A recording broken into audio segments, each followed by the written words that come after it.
First, we can take a look at the other side of rowing, away from the famous names and the big regattas. What makes a top oarsman? Well, schoolboy Greg Searle is working hard to find out. He might just be a future Redgrave, but he's on a long and lonely road.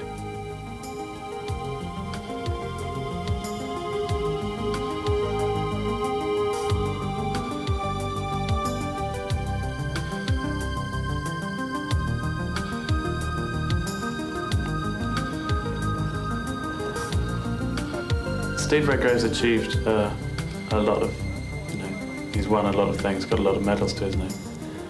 But I wouldn't necessarily say I'd like to be in Steve Redgrave's shoes. I've achieved a gold medal at the Junior World Championships this year in Hungary, which Steve Redgrave never did as a junior.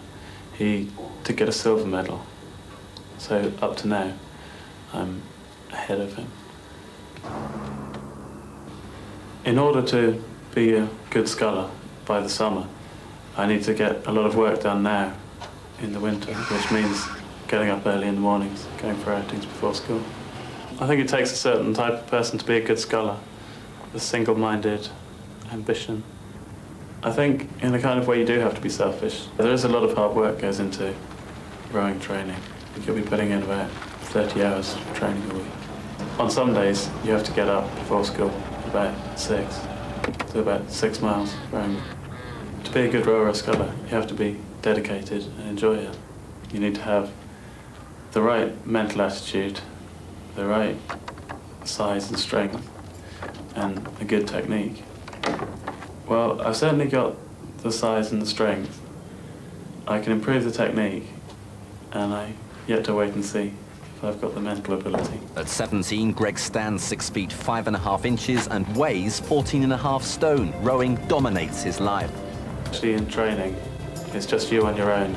There's often no one watching, and you can take it easy, whatever. And you can't let yourself do that too often because you'll drop behind.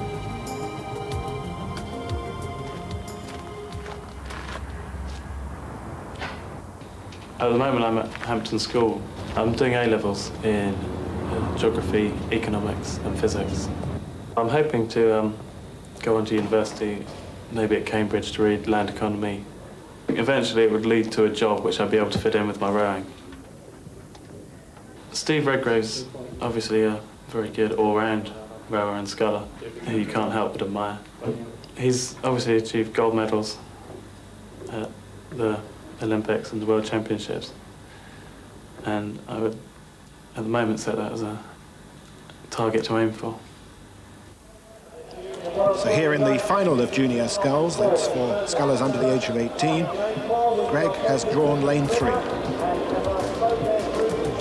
that looks like a poor start for Greg, so let's hope he can settle down. The other 3 scullers there, you can see, well ahead on the first 4 or 5 strokes. That's better. Whoops, a little wobble there. But it doesn't seem to have perturbed him. He's still relaxed. That's good.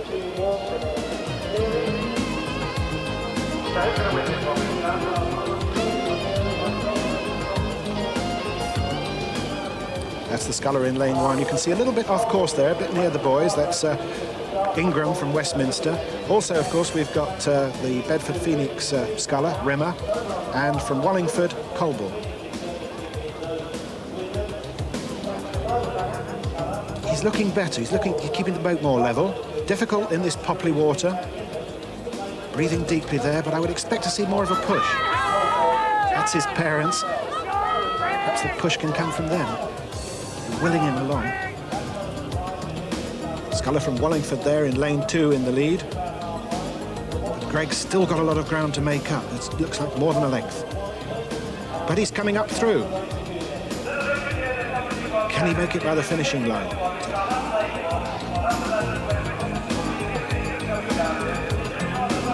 Here he comes, just a few more feet, but it's still a sculler on this side from Westminster. Ingram looking as though he's out in front.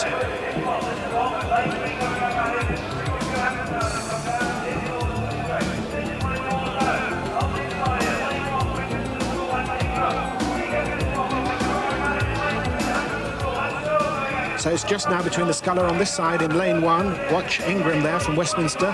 He's coming very close to the boys again. And he's caught one. That could just be the little bit that Greg needs to pull through. And he has. He's crossed the line first there. Greg Searle, little bit of luck at the finish, which helped him pull up from that very bad start.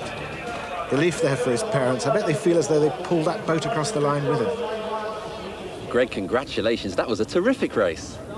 Thanks very much. It was pretty tough, yeah. Take us through it, because it looked as though you had an awful start. Yeah, I did have a very bad start. It took me a while to get into my sort of sculling rhythm. And then I sort of got it together from about the middle onwards. And what did you think when you actually crossed the line? I was quite surprised. I was disappointed that I hadn't sculled better. I thought I should really have done better than that. Even though you won? Well, yeah.